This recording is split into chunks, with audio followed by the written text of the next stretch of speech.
It's Ramadan, and this prayer hall is full. It may seem strange, but only one day earlier, this same hall was filled with Jewish worshippers. That's because this is a Jewish synagogue, but the congregation was paying rent for more space than it needed.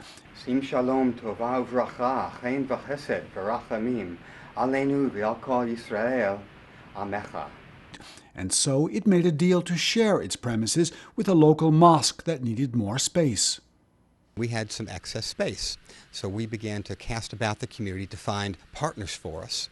And at the time, the Adams Center needed some space to expand. And so we had been working with Adams on an interfaith effort here in the county.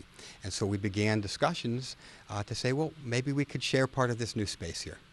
And this is actually something that our community, having multiple locations in Northern Virginia and Washington, D.C., we had rented church spaces for many years. So our community was very open to the idea of sharing spaces. And so when this opportunity came about, we actually presented it to the community, and everyone was for it. Everyone was very supportive. You know, we were in some community centers, you know, for just Friday prayers, and we had a different location for Ramadan, and people were just very happy for the opportunity to have a full-time location, and we thought it would be just a wonderful thing to have two houses of worship, you know, next to each other, just like we were renting a church space in Reston. So, you know, everybody was overwhelmingly very, very happy and excited about this opportunity. This unusual partnership did not come easily. With the Israeli-Palestinian conflict and other international tensions, there is some degree of distrust between Muslims and Jews in America.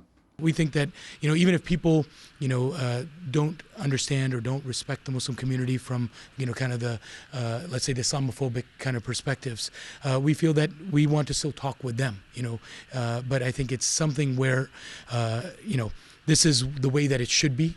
You know, people of the book and people of all faiths coming together. And so, you know, we hope that it's an example that will counter any misconceptions that people have. The mosque and the synagogue reached their pioneering agreement in 2008. Since then, the two congregations have grown closer. We've done adult education programs, one focusing on Abrahamic traditions with the rabbi and the imam and congregants participating. We've done special weekend programs where we take portions of the Torah and portions of the Quran, and the imam and the rabbi will explain the differences and the similarities, and our congregants come together. Something that really touched our community was when our old rabbi left, the board of Adams held a farewell dinner for our rabbi. There may be some Muslims and Jews in America who would be shocked by the arrangement, but members of the Adams Center Mosque here appear quite happy with it. I learned more about faith and interfaith and how to interact with people, and I'm very grateful for it because a lot of people don't get that exposure that I did from this experience.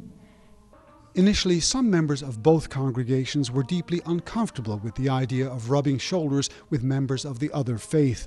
But now, 4 years on, both sides say their arrangement is both helpful in practical terms and deeply enriching spiritually. Burton Bolag, KSA2, Washington.